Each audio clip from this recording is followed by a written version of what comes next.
Greetings, I'm Professor Beck Strah. And I'm Professor Eric Bronson. And this is Prison Breakdown. 2, 3, break! Hate to spoil his fun, but we're gonna bust out of here. 2, 3, break! I'm locked in here with you. You're locked in here with me. 2, 3, break! I can honestly say I'm a changed man. No danger to society here. God's honest truth. 2, 3, break! I'm not leaving this cell. I'll get out my way. The right way. 2, 3, break! Ahoy, dudes! Welcome back to another episode of Prison Breakdown. I am Professor Beck Strah, joined by my co-ghosts, Professor Eric Bronson. Ghost. I love it. We're the ghost with the most now. Producer Britt and I, right? The ghost with the most. Ahoy, dude. The co-ghost with the co-gamost. No. It's pretty hairy. It's pretty No, sweaty. hey, it makes sense. We're the Jolly Rogers from Roger Williams University. Ooh, I like Why that. is that not our mascot? I know. Think about how intimidating that is. Yeah, right? Yeah. I mean, Hawks are cool, but Hawks. It's great, but they're great birds. Love looking at, the red tail hawks flying. But come on, we could be the pirates. dude, are pirates canceled though? Because pirates are not known for being good dudes. Historically canceled. Right? Are they one of those properties that we got to go? Oh, sorry, no more. Well, I think as long as we don't, our slogan or our fans aren't chanting, we're going to rape and pillage. I think we could be the pirates. We could pull that off. No, Eastern Carolina, they're the pirates. You already have pirates. You have the Buccaneers. You have the Raiders, which I think are like pirates. Pirates are not yet canceled. It's not like the Washington Redskins where it's like, maybe not. You're right. That's right. Vikings are also not known for being like the best people either. No. I agree. And I think it's far more unique in college mascots to be a Viking, or to be a pirate. And think about our sailing team. We could switch from those boring ass sails that they have on their boats to actual pirate sail, pirate flag sails. That would be incredible. Having a skull and crossbones related to Blackbeard up there. Blackbird's flag is phenomenal. You could have something up there. Yeah, you could put like a row of 15-pound cannons on the crew team and just just to make the ship faster. Just to make the other ship slower. Right. But just think about it. If we don't tell the other schools we're going to fire cannons during the race, their teams would be diving in the water. It'd be awesome. Right? We'd win every national championship. That's true. By cheating. It's just a slight bend of the rules. Yeah. You're absolutely correct. If you're not wrong. And I think one of my coaches somewhere in the past said, if you're not cheating, you're not trying. So we'll go with that. I like that. That's a good rule. That's a good rule for relationships, I'd say. Yeah. How to get ahead in this world. Yeah. Well, that might have also been, I think he was, in his 40s and, was completely unstable in his relationship. So that could have been, his relationships he was talking about. Also, to any of our students listening, don't. Don't cheat in your relationship. Maybe cheat academically. This statement is not endorsed by the rest of this podcast. But you know what is endorsed? Do not reflect the views of Prison Breakdown. Do you know what is endorsed? Prison Breakdown is endorsed by the School of Justice Studies at Roger Williams University, where we have degrees.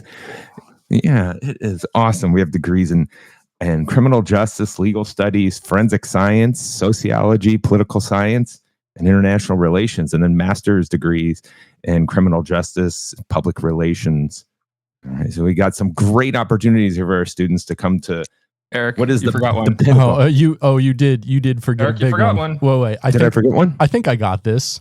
Leadership. Leadership. Leadership. Leadership. Leadership. Leadership. Leadership. Leadership. Okay, we're going to need an edit. We have paused the leadership degree. Excuse me? Go back and cut where...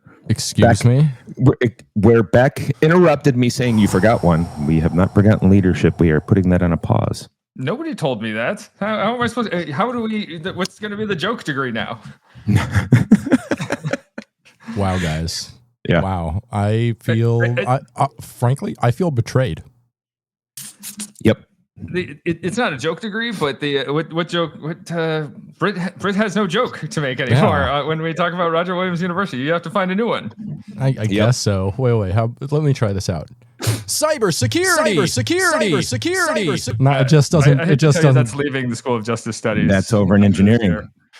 Yep. Political science.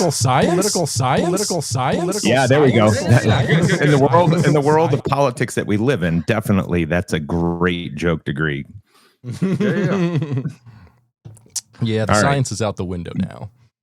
We ready to get back to yeah. So where he cut me off and told me I forgot one. cut there and let's splice back in. Producer's note. I liked this too much and found it funny, so I'm keeping it in. Sorry, boys. Back to the show. Yes, Roger Williams University School of Justice Studies, the premier liberal arts justice studies school. Yes. Bronson's punchy today. Dude's got jokes. I am. It's too much sugar this morning, maybe. You have jokes, but do you have any news? I definitely have news hot off the razor wire. Fresh news, hot off the razor wire. All right. The fifth Michigan prisoner since 2020 dies after falling over rail from upper gallery. Oof, so from that upper, yeah, definitely. You know, anybody walking on that catwalk in that upper level definitely is an issue. But Jackson, Mississippi, or excuse me, Jackson, Michigan. All right. A man died after falling from an upper gallery at a Michigan prison. The fifth inmate since 2020 to die from falling or jumping at two prisons where railings are only a few feet high. Irvin Robinson II died on Saturday after a fall at the Egler prison in Jackson County. Spokesman Lucas Vernon of the Corrections Department said, "The matter is still under investigation," he told the Associated Press. 5 inmates have died at Egler or Parnell, another prison in the area, under similar circumstances. 4 deaths were classified as suicides. Railing on upper floors at the two prisons are 38 inches high, the newspaper reported, which, if you think about it, that's really not all that high. And that's not even like knee height for you. Yeah, that's tripping our ankles, right? Now I would tell you this. I have, Jackson, Michigan is a town, or Jackson County, Michigan is a county that I used to work in. And I was fortunate enough to, during my graduate studies at Bowling Green State University, go and visit one of these two prisons, the Parnell unit there in Jackson. But I don't remember, looking up and saying, "Oh, that looks especially low." It always does kind of shock me. The older prisons have not been updated across the country with how, the height of their railing. It seems like we should be shooting more for a height of 4 feet, maybe 4.5 feet, get it up around chest height for people. Or I really do like the model where they have the fencing going along that top railing, fencing up the whole top deck, so you can't jump off, you can't fall off, right? And and it's the same thing going up the stairwell. They have the fencing going up the stairwell as well. So for sure. anyway, so that's the big news coming out of Michigan in terms of the Department of Corrections. It does seem like, obviously the fifth one in 5 years, averaging one inmate falling or jumping. It seems like something that should be addressed by the state. And according to this, a prison employee back in 2003 sent a complaint about the railings to Governor Gretchen Whitmer, who referred it to the workplace safety regulators. So this is something that's been brought to the attention of the Department of Corrections and the governor. So it seems like something they should be able to address. It was something that shocked me when I last visited the Max in Rhode Island, at the Rhode Island Maximum Prison. If you go into the units, you see that they have one of those like very short barriers when you're on the upper tier. You're on a catwalk. Yeah, it would be easy to accidentally fall off. Yep. And that shocked me that they haven't updated that. Well, and the other thing is that's a narrow catwalk there at the Max too. It's not like that's you're not talking 6 feet from the cell doors. It's if you're up there, yeah, exactly. Yeah, right. Nothing, it'd be pretty easy to bump you over that edge, I think. Yeah, when I was a corrections officer, I had a woman try to commit suicide by throwing herself off of the top tier, and that was probably 10, 15 feet up. And this was at least 10, 15 feet up. And this was at a time she had just gotten sentenced, apparently. And I forget how long she got. It wasn't as long as you would think. It was like 15 months or something like that in prison. And she tried to kill herself by throwing herself off feet first. And I was working the unit, and I'm talking to another inmate, and then behind me, and I was like, what the hell is that? And this woman, that was her hitting the floor. And I go over there, I isolate the head, I call for backup. Nurses come up, and I ran into her a few weeks later. She was in our maximum security, so she couldn't throw herself off again. I said, oh, hey, remember me? I was the one working your unit that day. And she did not want to talk about it. She did not want to talk to me. She did not want to have anything to do with me. I think she was embarrassed by the situation, and probably understandably so. Mm-hmm. Yeah.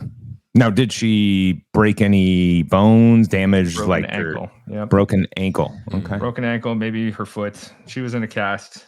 Did not seem pleased. Yeah, that's. But yeah, if you got to wonder, okay, did you really think out your suicide attempt there? No. And when I'm responding, I have no idea. I don't know what hit. You see a woman laying on the floor, so it's all very shocking. Yep. It's one of those moments where you're serving dinner, that kind of stuff. It's just level, and then the adrenaline kicks in. Yeah, and some shit goes down, and that was one of those moments. But that's a good reason. We don't know what people are going through in their day to day. Just keep all units with the chain link fencing around the top tier. Why not? It's going to cost a little extra, but you're going to save that money in hospital bills. Yeah, definitely. You're not worried about ruining the view or anything. It is a prison tier, and it's not going to be better or worse for having an extra chain link fence. No. I'm all in favor of that. Trying to find a way to keep it a little bit more safe, so that these types of things don't happen. So, So that's the news for this episode.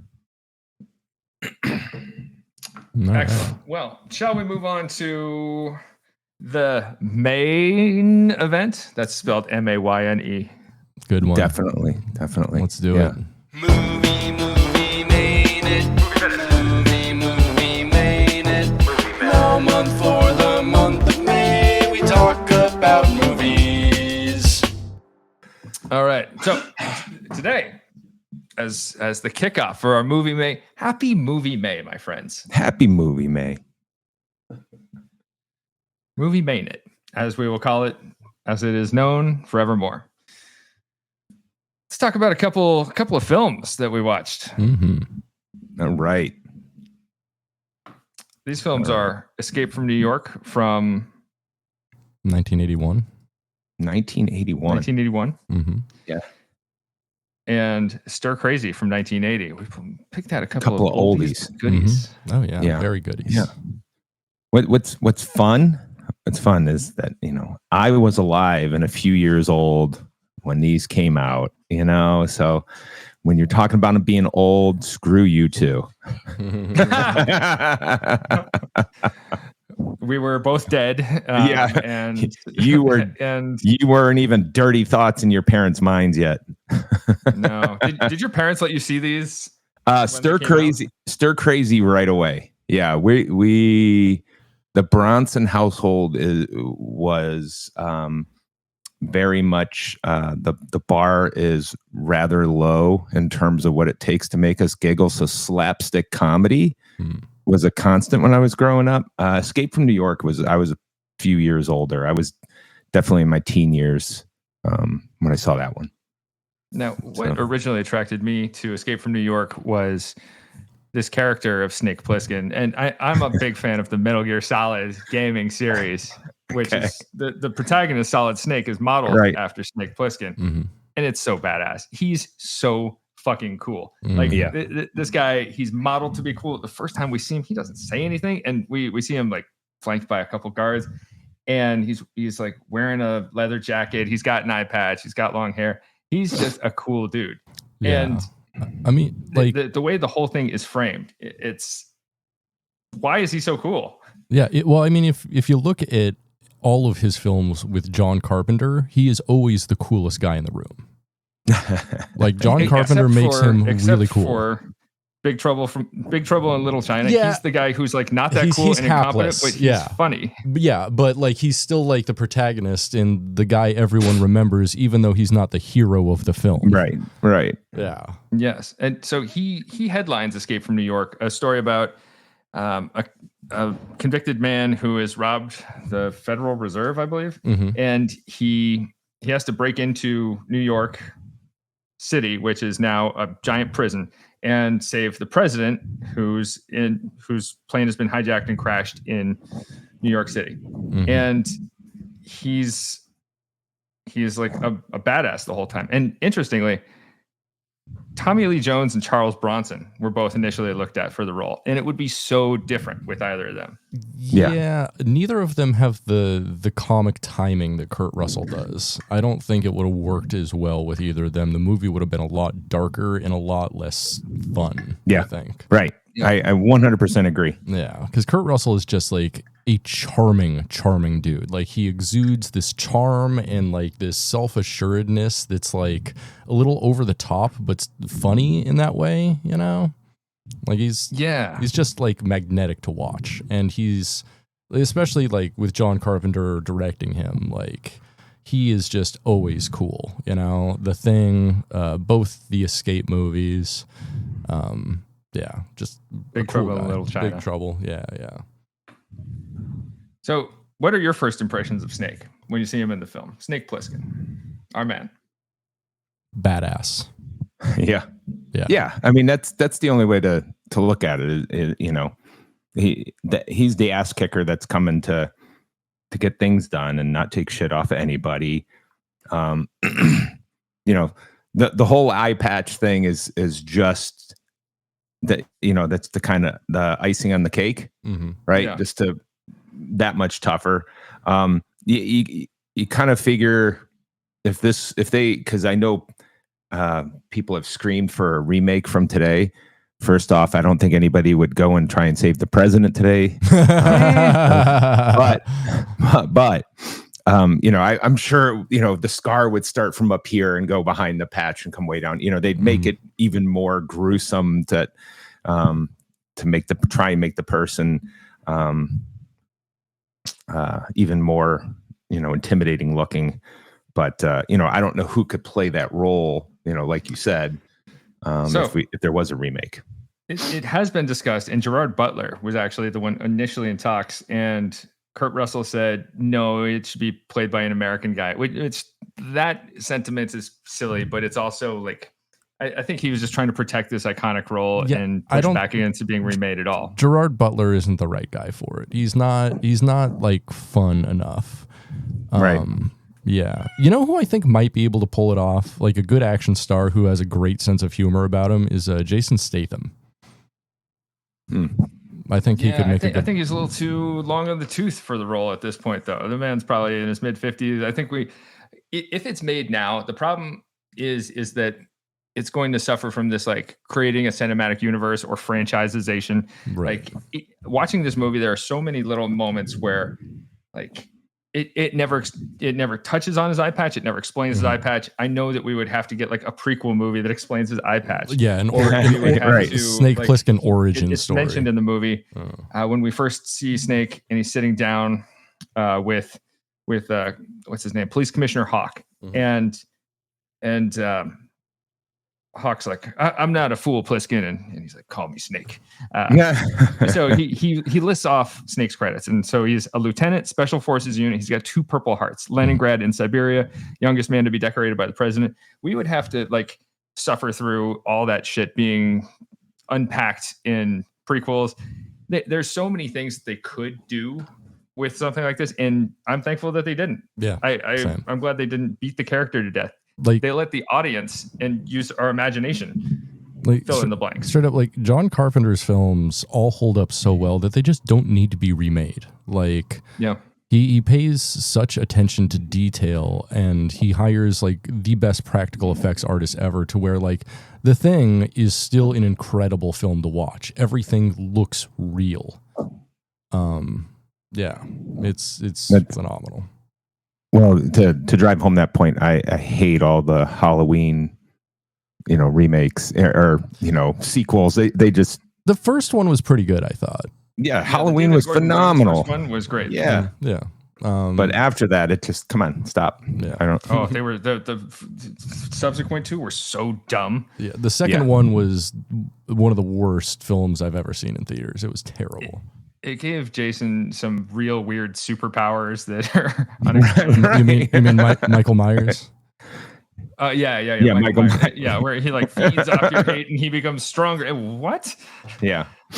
It's make 'em up. It's inventing new rules as it goes along without establishing that in the first place. Actually, do that in the last scene of the movie. Speaking of Michael Myers, did you know that this film was co-written by Nicholas Castle, who played Michael Myers in the original Halloween? It was pretty cool. Aware. That's pretty dope. Oh.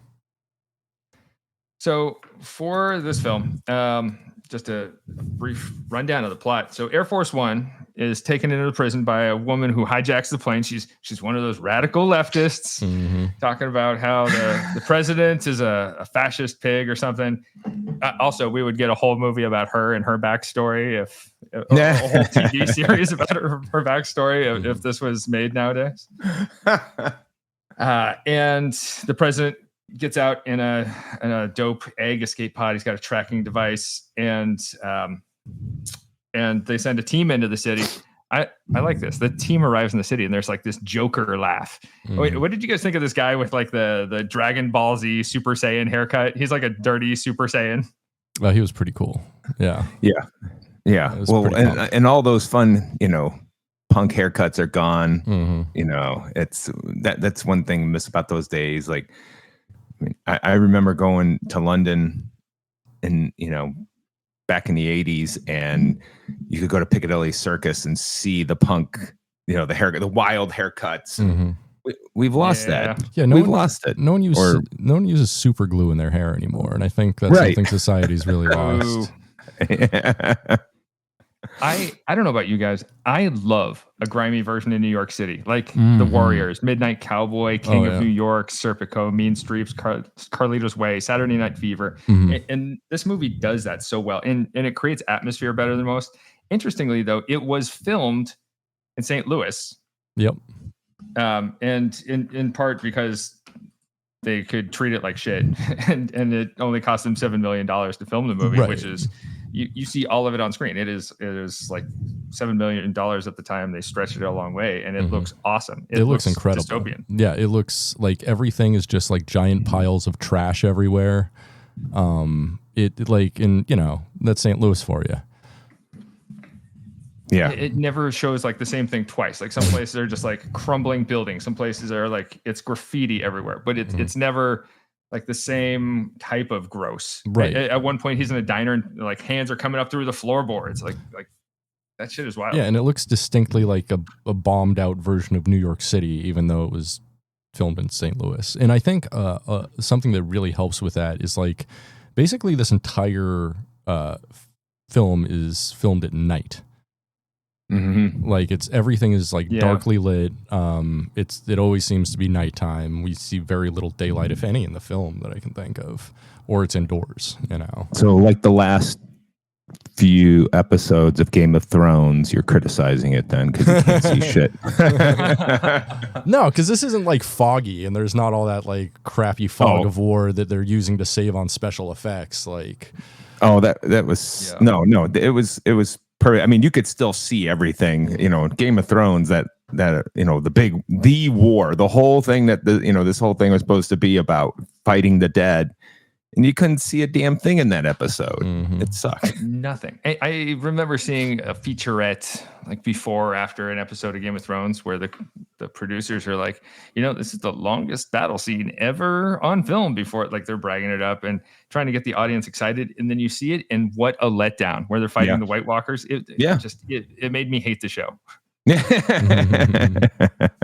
You won't ever catch me watching what is that new one, War of the Dragon or The Dragon's Tale or I don't watch House that of the either. Dragon. There we go.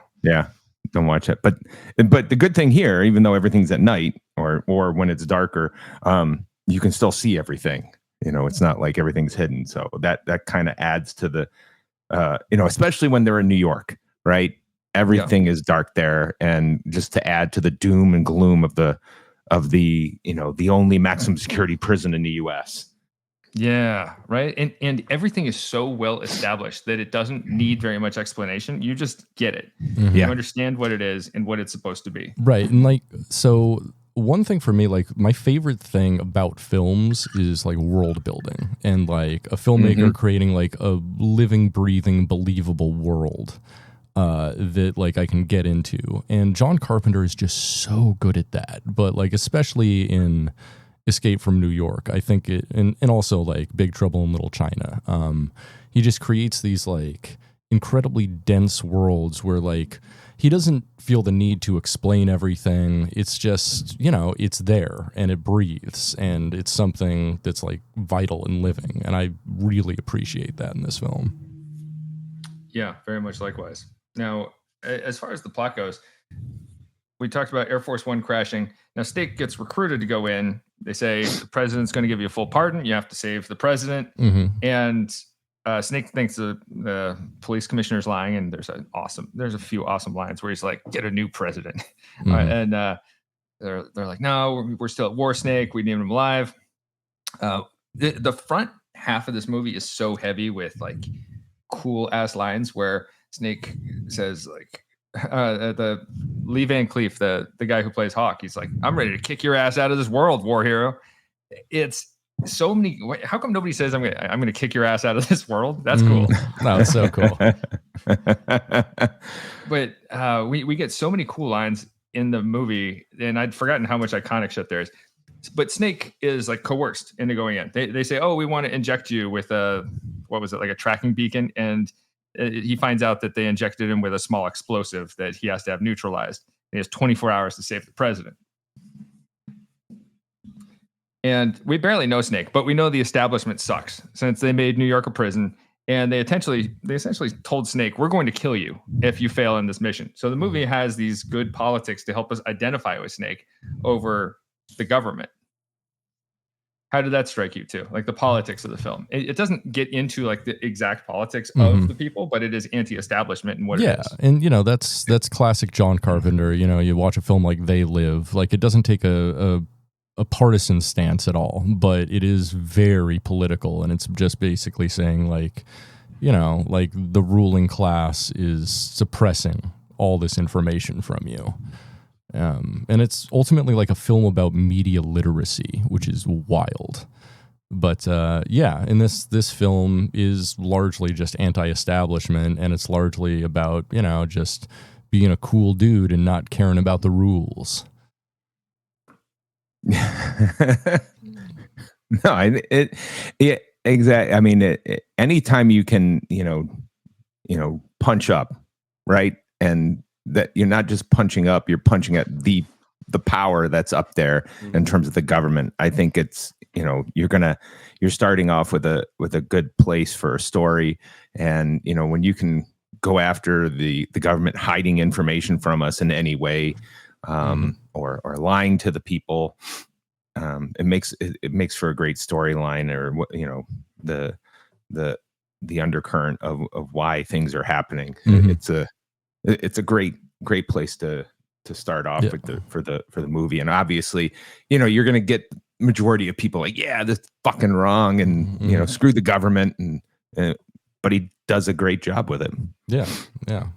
Did it strike you too how the action plays out in this film? Like Snake is not even a very violent guy for most of the film. He fires a few bullets, mostly in self-defense. He throws a couple punches, and there's this one scene where he fights a guy who looks like Bronson if Bronson had a beard.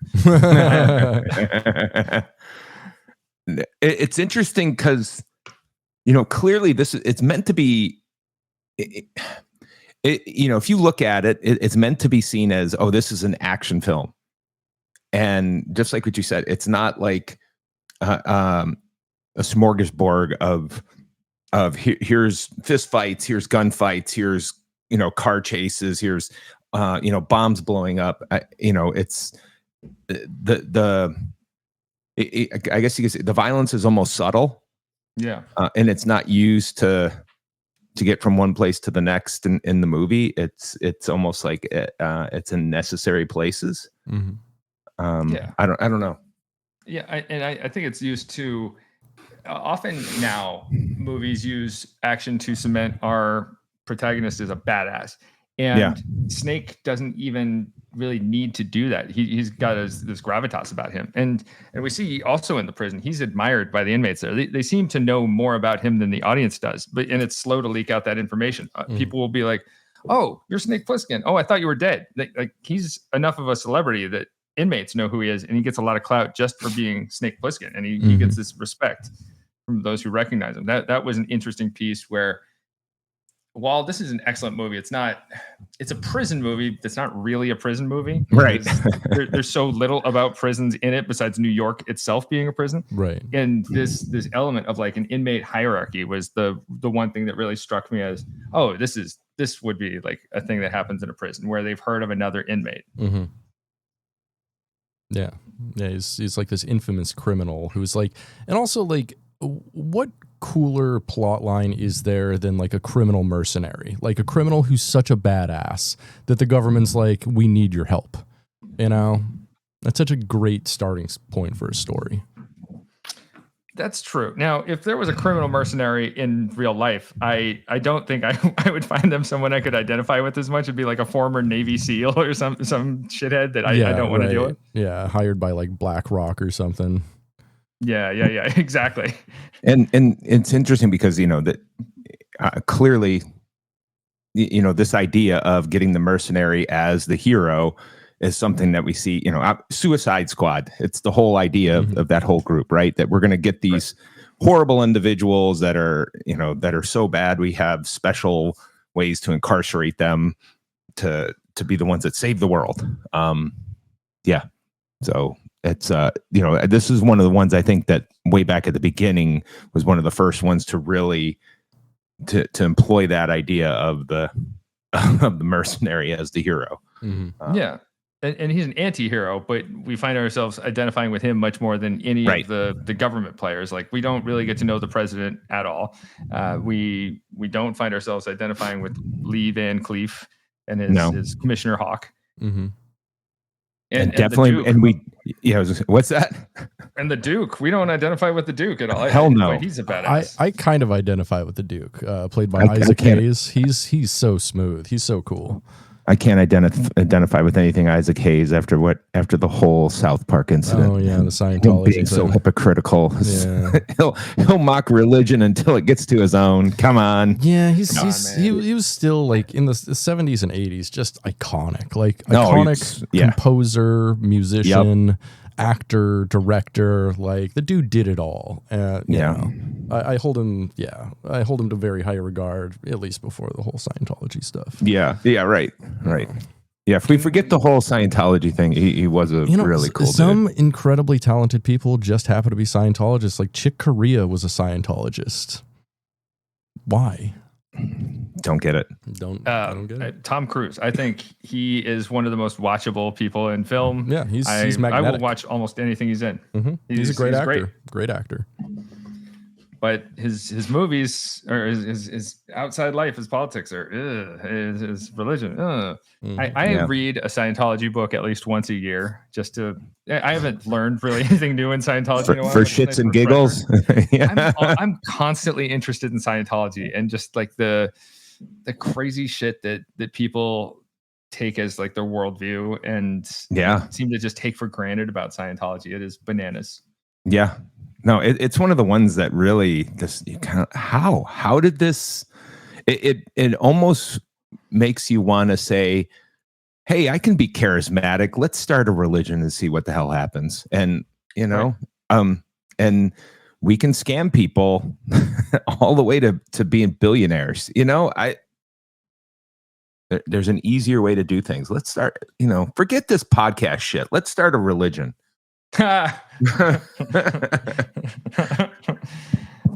You know what? This is the Church of Prison Breakdown. Welcome. Yeah.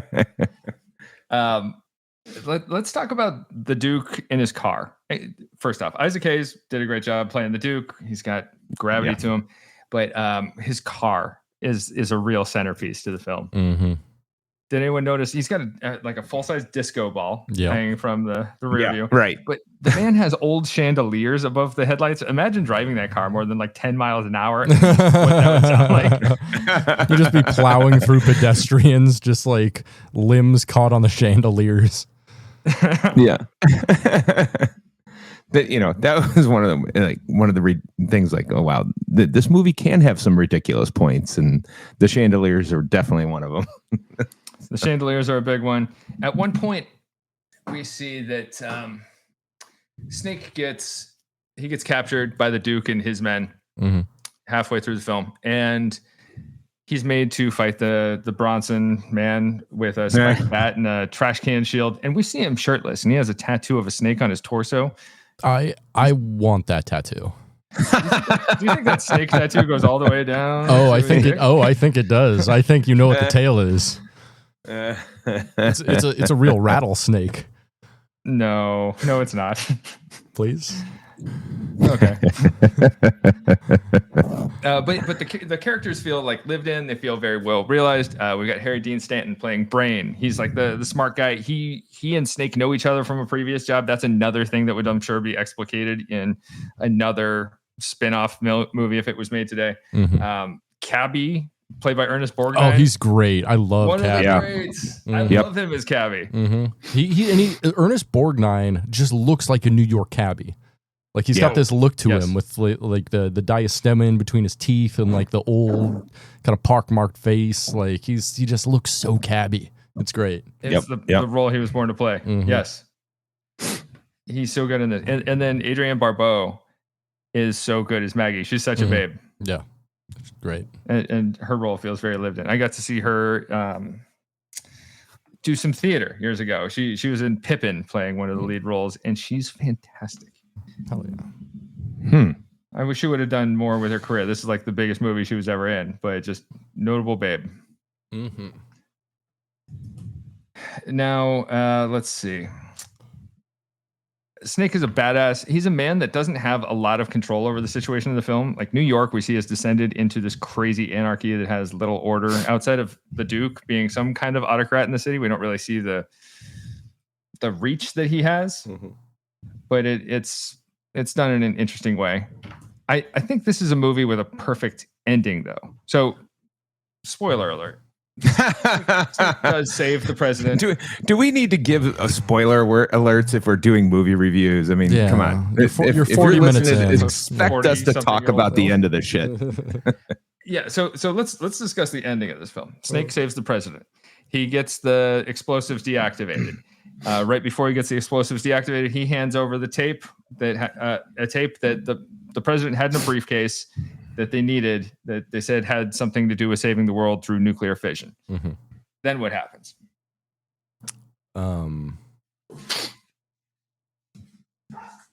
So Snake goes up to the president, and the president thanks him for saving him, but is kind of, I don't know, pretty mild on his fallen comrades.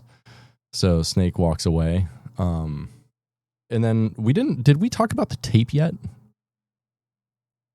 I don't think we talked about the tape that's yet. That's what I'm getting to. Yeah. You want to explain the tape? So when Snake is in Cabby's cab, he realizes that Cabby had traded his cool Cabby hat for a tape that the dirty Super Saiyan man had stolen off of the president. And this tape had that nuclear fission information on it, something to do with saving the world. The whole reason the president needed to be saved within 24 hours. And Snake has this tape, and he seemingly hands it off at the end to the powers that be, the president's people. And as he's walking away from them at the end, the president says, I'm going to play this tape and it's going to bring peace to this country. And he plays the tape, and it's a tape with some tunes that Cabby was probably playing in his cab. Mm-hmm. And then we see Snake holding a tape and unfurling the cassette mm-hmm. that's in the tape and throwing it on the ground, walking away. He's such a badass. It's so cool. That's like perfect ending. And it just fade to black. Like, it needs no more explanation. This is all we need. We get it. Snake is anti-establishment. He's not siding with them. He's like, hey, screw you. You guys threaten to kill me. And like, even if this is something that could be a boon to the world, like, I don't trust this government. Yeah, I think that's the biggest thing that, you know, to come out of that little ending is this whole thing of is the lack of trust for any government. Even though I just saved the guy and he's giving me praise, I don't trust him. I don't want him back in power. You know, that whole situation, and let's not put the government back in the way it was. That, you know, to reestablish the oppressive nature of a government. That's how I saw it. But yeah, badass move. Yeah. Britt, your thoughts? Super awesome ending. I don't know. Yeah, you couldn't have ended it like a better way, in a more like on brand way for Snake Plissken's character, you know? Yeah. It felt very authentic, felt very, yeah, okay. This is who the character is. I think he's even cooler for keeping him authentic like this and not just going with the plan. Right, exactly. They could have done like a ending where like world peace is achieved or some crap like that, but it goes for the anti-establishment, completely cynical ending, which is very Carpenter. I like it. Well, yeah, one of the things I think they don't go for the cheesy, romantic Hollywood type of ending. Mm-hmm. That's what makes it so damn good. Mm-hmm. Absolutely. Now they did eventually make a sequel to Escape from New York called Escape from LA. It was made 15 years later. I thought it was fine. It doesn't have what the feeling, the dark grittiness of the first. It's a little too much cheesier, silly. Yeah, there's like a surfing scene and stuff like that. It's pretty silly. It has it knows what it is more. It's like when there's a bad filmmaker who makes a film like Birdemic and you watch it and you're like, oh, this is amazing. And then the filmmaker realizes what it is and realizes that people are like laughing at the film rather than with the film. And then the sequel is just, it's too self-aware. And that's what it felt to me. Even though I like it okay, it doesn't have the magic of the first. It fails to recapture that magic. I think it's not a prison movie. Well, the other thing is, I think all the stuff we've just been sitting here talking about for the last half hour is the exact opposite of what the hell's going on with Escape from LA. In terms of, the simplistic, plot line of going in, being, while you're anti-government, while you're, this villain yourself in your previous life, and you're going to go do the right thing, kind of. I think they were reaching, and they went for a money grab, and it became really cheesy, and Escape from LA. Totally agree. Now let's talk about our other film, unless we have any concluding comments. No. No, yeah. sir. How many soups would we rate this film, fellas? This is a 5 soup film, baby. Yeah, this is a 5 soup for me too. That's I went 4.5. 4.5. 4.5 soups. Right. Yep. It's good. Very good. Yeah. As a prison movie, it's a 2.5. Right. It just doesn't have that much about prison. As a movie, as a film, right. It is very good. 5 soups for me. Mm-hmm. Very good. Now let's talk about Stir Crazy. Mm-hmm. Yes. Bronson's pick here. Now, tell us, what was your impression of this movie as a kid? Oh, you got to, when this came out, I was 7-8 years old, and just the ridiculousness, the slapstick humor that came out. I remember when I rewatched it the other day, the scene when they decide that they're gonna try to undercut the warden, and so that Gene Wilder can't be the representative in riding the bull. So they're going to work him to death, and they come back to their cell, and they're making all those fun, doing that fun stuff, sitting there in the cell. I can just remember needing to pause the movie when I was little, because I was laughing so hard. It was just pure silliness and ridiculousness when I was a kid, and that's what hooked me on it. It was almost it was like a modern day Three Stooges, where Wilder and Pryor were just absolutely, I thought, and looking back on it, they were kind of brilliant in terms of their performance, because Wilder was just this really kind of I don't know, he was really kind of this quiet and polite goofball. And then when Richard Pryor had the opportunity to run kind of extreme, he did. And I don't know, for some reason that, and I guess, looking at that, and I was allowed to also go back and watch Silver Streak as a kid. And that one, the combination of those, along with, See No Evil, Hear No Evil? That one, those three for me as a kid, I just thought these, no matter what they did to me, they were hilarious. And so, I was hooked as a kiddo with this movie. Now, did the comedy hold up for you as an adult? Not as much, but still quality. I didn't fall asleep when watching it, if that's what you're asking. I was tired. I'm always tired. I'm old. Come on. And I still think it's fun. It makes me chuckle from time to time, throughout the movie. So I enjoyed it, and I thought there were some really, there are some great points in it that I think you could use to illustrate, entering prison or things going on in prison life, as when the great scene when they're walking them into the jail, and Richard Pryor decides to do the whole "we bad." I'm gonna be bad. We bad. I mean, it's just that line is used all over the internet, and in memes and stuff like that. It's just that part. Yeah, it's still good stuff. Yeah. He walks in and he's looking around, and he's like, it's chilling, frightening, and real. It's almost surrealistic, cold, and later, like, the warden's like, "Hey, I have good news," and Skip goes, My wine monthly subscription arrived. Or my wine magazines are here. Yeah. Right. Yeah, he's such a square John based on like Irwin's classifications of inmates. Like he's a guy who is like middle class through and through, and he does not understand prison. He does not understand the prison subculture. He's in it, but he's outside of it. Yeah, and he seems to think that he has like certain rights that are not afforded to you in prison. Like he has like a list of complaints for the warden. He has all these toilet seats. Yeah, he has all these grievances for like the prison guards and stuff, and they do not care. And it's like a constant joke throughout the film, and it's pretty funny.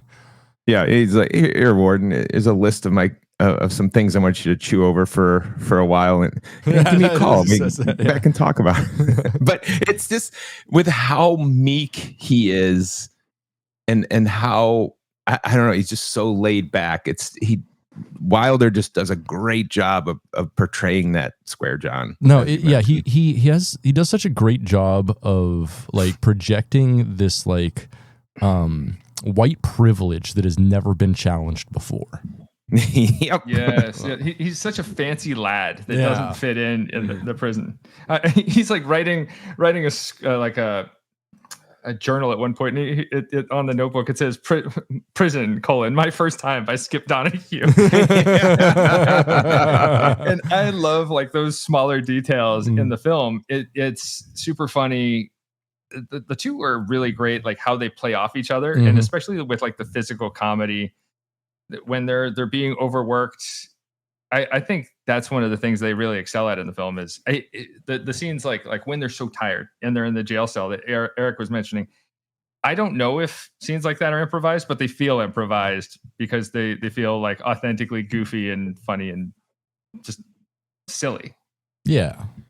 You can definitely tell like the two of these guys, Pryor and Wilder, were like good friends, and they have this like, I don't know, this like buddy comedic chemistry that like really can't be replicated. Like I compare it in a way to if you're familiar with like Detroiters, Sam Richardson and Tim Robinson. In the way that they have like this comic bond between them where like everything they do is funny, even if it's not that funny, just because of who they are and how they're acting together and playing off each other. Yeah. There's also a character I grew to enjoy in the film was a guy named Gross Bronson. Oh yeah, the Gross Burger. The Gross Burger. You look at this guy, and it's like a bad, like a warped character sketch of Bronson. It's like if a 3-year-old drew Bronson from memory. Right. He like killed his family on one weekend, and then he killed people who reminded him of who who look like his family. I love when like in a film there's a joke where it's just like dude is big and scary, and that's the entire joke. And like Grossman is great for that. It reminds me of like, whenever like Tiny Lister shows up in a film, he's just like big mean guy, and that's the entire joke. And you don't really see that anymore. We're big mean guys. But we learned that Grossberger is like he's a softie, and he's like at one point our two protagonists, Harry and Skip, Skip comes back to his cell and he sees Harry like crying, and Grossberger's in the cell, and you're like, oh no, what's gonna happen? And then the next scene the CO comes back and they're playing cards, and they're like, he didn't get charades. Oh, yeah. So that was actually one of my favorite scenes. Like when Richard Pryor is like being stared down in the cell by Grossberger, and Gene Wilder is like, I'm just going to go over here, and just goes like a foot away to the corner of the cell and like turns his back to him. And Richard Pryor is like, please don't leave me. Please don't leave me. Please don't leave me. Even though Gene Wilder is like 2 feet away. It does such an interesting job with like, it like showing you the tininess of the cell. Like the two of them are sharing a toilet, and they're like peeing over each other at one point. Oh yeah. You peeing on me. Yeah. He peed on me. Yeah. That's great. And I like that this movie has like a pessimistic view of prisons and the justice system. They're talking about, at one point, they're talking outside the whole group of guys that is eventually going to be on this rodeo team. They're talking about how like the appeal system has failed them. Oh, you just got to escape because they have lost all of their faith in the justice system. Mm-hmm. And along those lines, they also the inmates are questioning the exploitation that goes on from the majority of the prison rodeos, because they're like, the warden gets $85,000 or $100,000 and the inmates don't see a dime unless you go to this one. And so not only do they criticize the entire system and question what the hell's going on, but they really drive home this point about the inmate exploitation that goes on at these types of events, which we brought up in the past with our own students and experience at the prison rodeo down in Louisiana. Mm-hmm. And they even like talk about how like the prisoners don't get the money or anything, and how like prisoners in Texas do get the money, and like make comparisons and I don't know, like point out real systemic injustices. And it becomes like a point about class politics that the movie didn't have to put in there, but it makes it feel more real and lived in, and give the movie like more of a point. Mm-hmm. Yep. By making them exploited workers. Mm-hmm. And I think that there's something cool, but it's something interesting about that. One scene I really loved is when they're driving across the country and it's just playing the song when they're like, hey, we both got fired from our jobs. Hang on a second. Let me rewind to the beginning of the movie. At the beginning of the movie, I was like, what in the hell am I getting into? Like, you can't tell in the first scene if Skip is going to be like a sex pest or a store detective or if he's just like a nice guy, because he's talking to this woman who's potentially a shoplifter. And he's like, oh, I saw you on Broadway. You're a very good actress. But I also saw you try on this dress and throw it away. And I know you're not wearing anything under that coat. And so you're like, what is this guy? Yeah, right. And then it's flashing back and forth between him and Harry. And Harry is at a dinner function where he's a waiter. Mm-hmm. And as a waiter, it turns out some of his like very rare and very good African weed has becomes oregano into the salads of everyone there. Yeah. He talks about how stinky it is. How would you not notice that this got mixed into salads and people are just eating it, not knowing they're consuming weed if it's that smelly? Yeah. If you have any idea what weed smelled like. And also, they put it in the salad and everyone's getting high off of eating raw weed from the salad. That's not how THC works. Right. Weren't they cooking it in the soup too? Yeah. They said but they weren't to that course yet. They were still on the salad, and everyone's like, "I'd like more salad, that's please." Right. So that's right. Yeah, and he goes back out there, and the producers, do they know what it's like to get high? There was a priest, and he's like got his hand on a girl's leg, and it frames him as horny. What bothered me in the scene is they go for this easy priest doesn't have sex joke, and it bothered me even more so that they're not like using this to like buck conventions. Like, this is an easy like, oh, we get it joke, like, oh, priests don't have sex. But why aren't they asking the questions of like, why can't priests have sex? Like, why do we still have to go by this tradition after hundreds of years instead of just going for the haha, look at this guy who can't have sex, who's horny joke? Yeah. But, yeah. So go for it.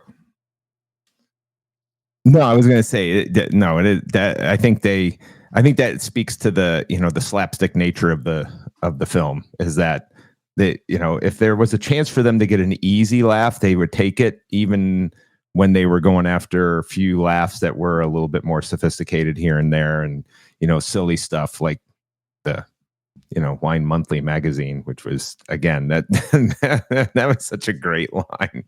That really made me laugh. And so after our two guys get fired at the very beginning, they're at a bar and they're just talking, and there's this cabbie that comes in. He's arguing with his fare who didn't pay him, and the two get in a fight, and then the cabbie picks up a pair of pliers from the bar floor, which of course that's going to happen, and he grabs the guy's nuts with it. Like, the whole scene was very like, what is happening? The movie improved a lot as it went on, I will say that, but at first I was like, this doesn't take place in any reality. Like no.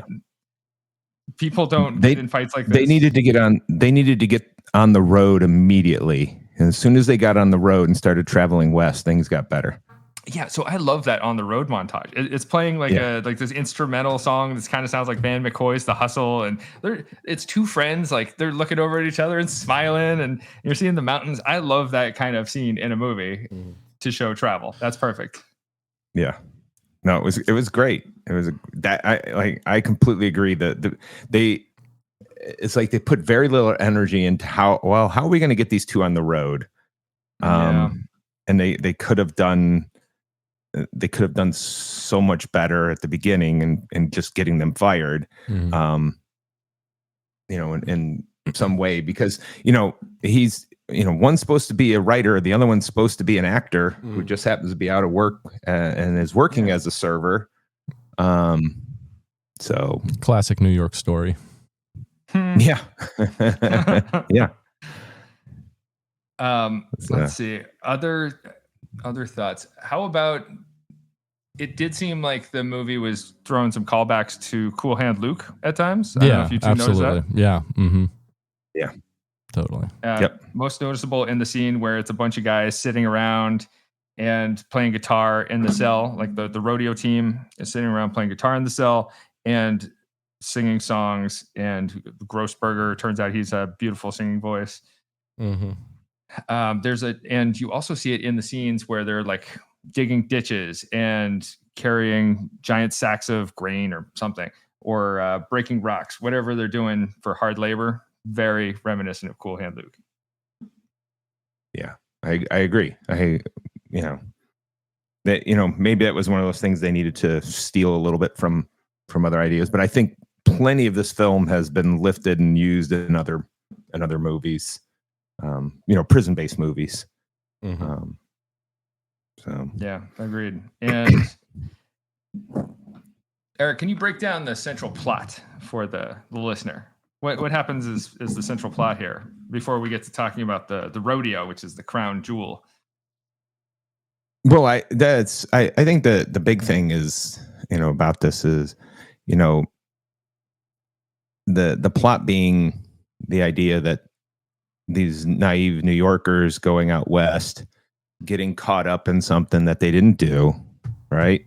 That's the whole thing, that they are innocent of the crimes, and then getting extreme punishment for robbing the bank supposedly, and then being the frame, and then being used and being exploited by the warden and the staff and the system for the warden to try and win some money off of another warden at another prison at the all prison rodeo, at the big rodeo of all the prisons. And so, that, I think that's one of the biggest things.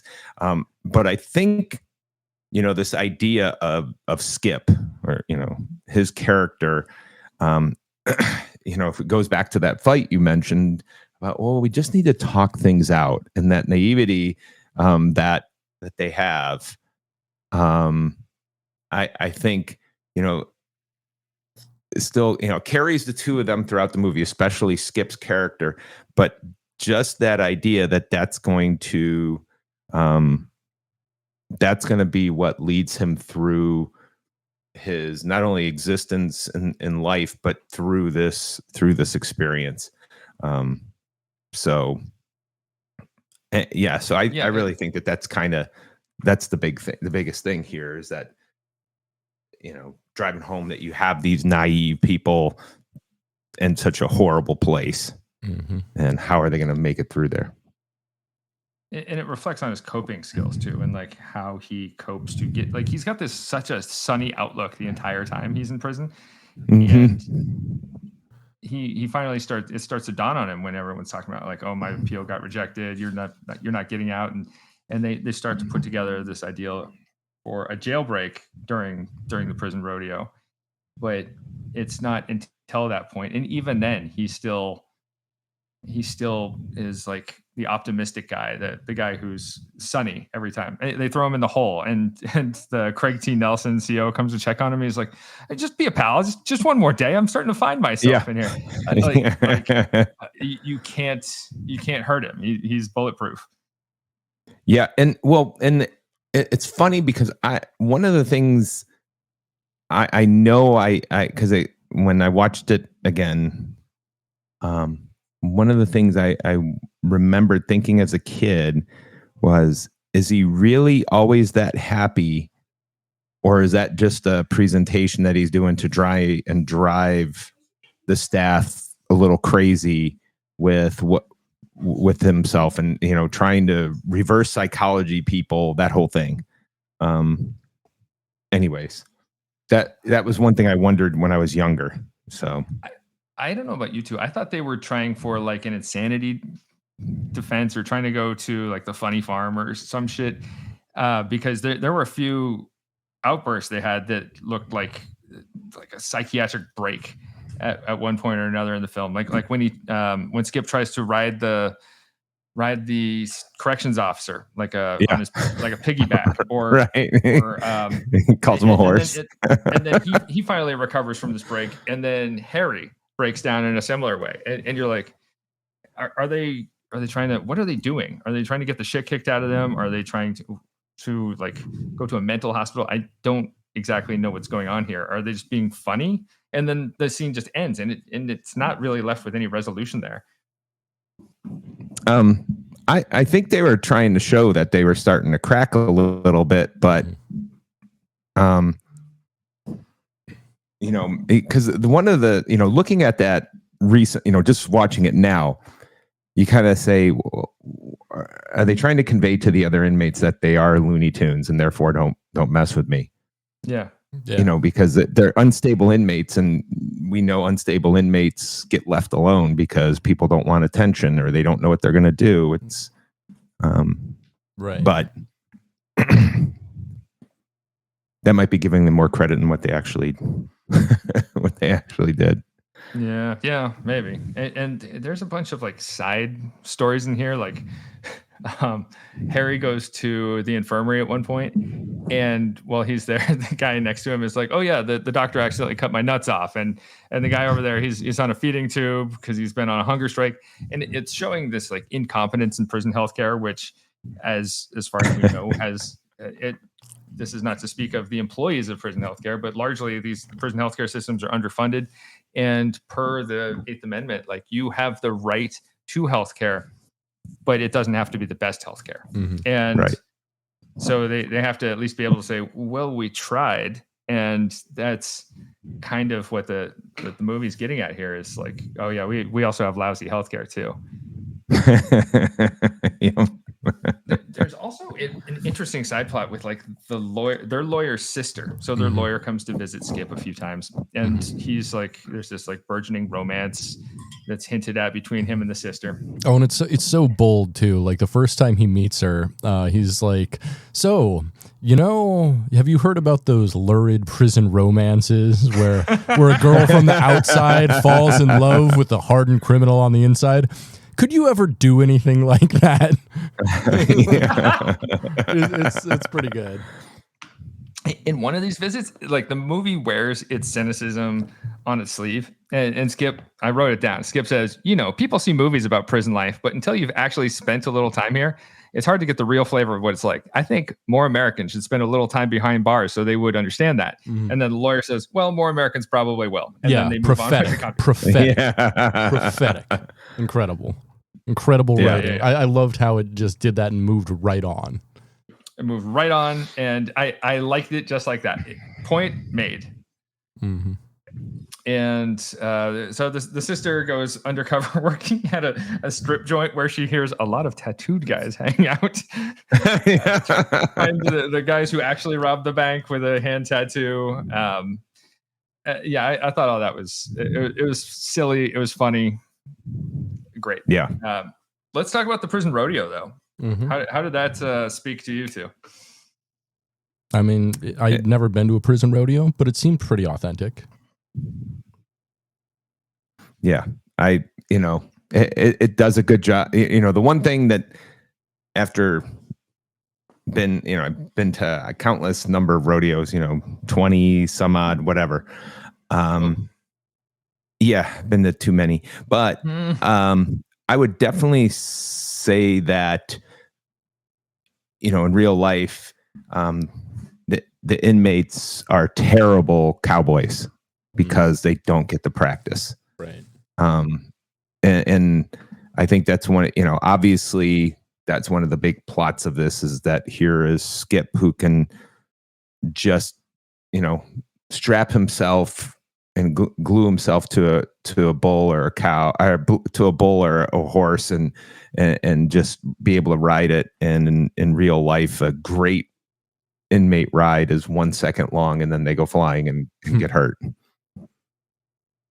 Yeah, and Skip is like this phenomenal, sudden like what's the word I'm looking for? A prodigy.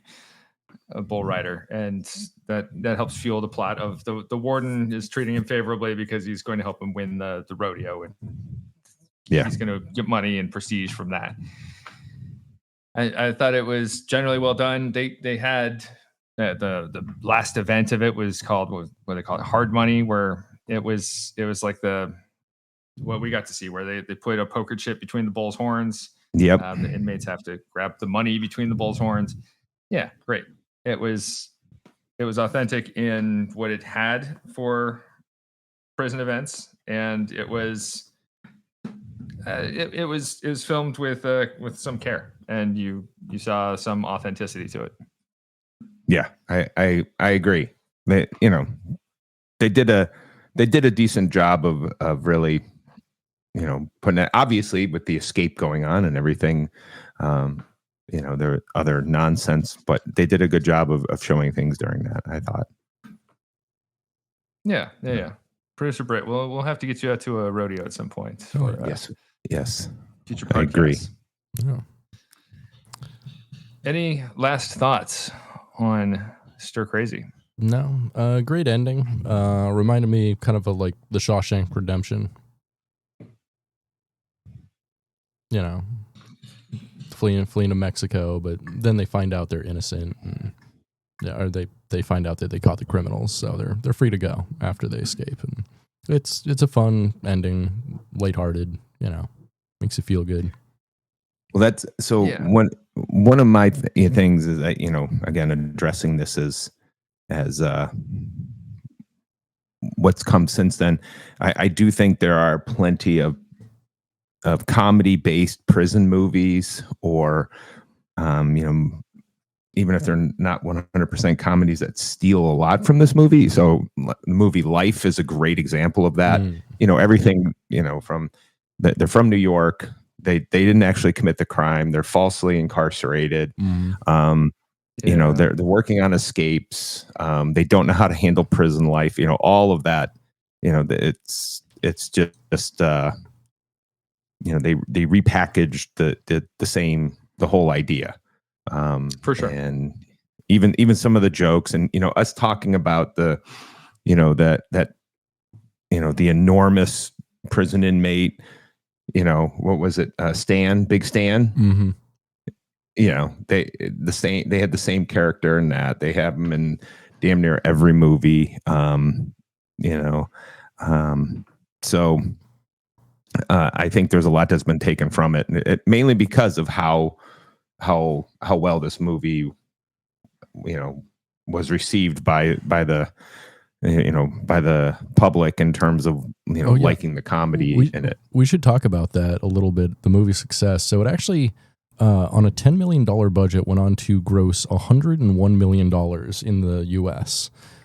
Making it the first film directed by a black director to make over $100 million. I don't think we talked about this, but this film's directed by legendary actor Sidney Poitier. Which I saw that, and it didn't even follow back up on it. Is this the only one of the movies he directed that starred Gene Wilder and Richard Pryor? I believe. Did he direct the others as well? I don't think so. I don't think he did like See No Evil, Hear No Evil or anything like that, but I'm not 100% sure. It also marked the first time for Richard Pryor, the first time a black actor made more than $1 million for a film. Wow. Mm-hmm. No way. Oh, yeah.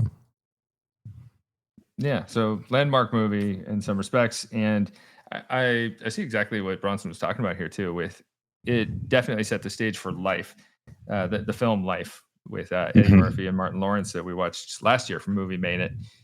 Yep. It definitely had some reflections of that in there as well. Mm-hmm. Yep. How many soups would you give this one? I'm going to go with 4 out of 5 soups. Just it's I agree. It's a fun one. Laugh a lot, and still, I still think it's pretty damn funny nowadays. I'll say 3.5 out of 5 soups. I think it was slow to start, and at first I was like, what are these characters? But it evolved into a much more interesting and sophisticated movie that I liked a lot better over time. And some scenes I'm like, what? Wait, why? But as a whole, I think it hangs together really well, and I was compelled to see where it went. No. And yourself, producer Brits? I'd go for a 4. It was great. Yes. I enjoyed it. Yes. Great minds, I tell you. I don't know what this 3.5 star soup is. Get out of here. You gave 4.5 to Escape from New York. Yeah. It's only half a soup better than Stir Crazy. There's no Snake Plissken in this movie. It's not as cool. I mean, Snake was, he had some good lines, but I mean, come on. The lines that came out of Stir Crazy, my goodness. They just absolutely, they're hilarious. We need more people to, there needs to be Stir Crazy back in the theaters so that people can watch it. We just shorten up that intro. Yeah, we'll tighten that because up. it is tough to get through. It is tough to get through that first part, and so. All right. But we enjoyed it. Give these a watch. Mm-hmm. Absolutely. And I think that about wraps it up. There's no movie minutes this week or next episode because we're doing it. We're doing a whole episode. Yeah. Absolutely. So, to the listener, thank you for listening. If you enjoyed our little podcast, please like, please rate, please subscribe. And we would like to give a generous shout out to our generous benefactor, Roger Williams University. No longer offering a master's degree in leadership, but everything else at the Roger Williams School of Justice Studies remains intact. And I'm going to say running better than ever. Running better than ever. More efficient than ever. Definitely.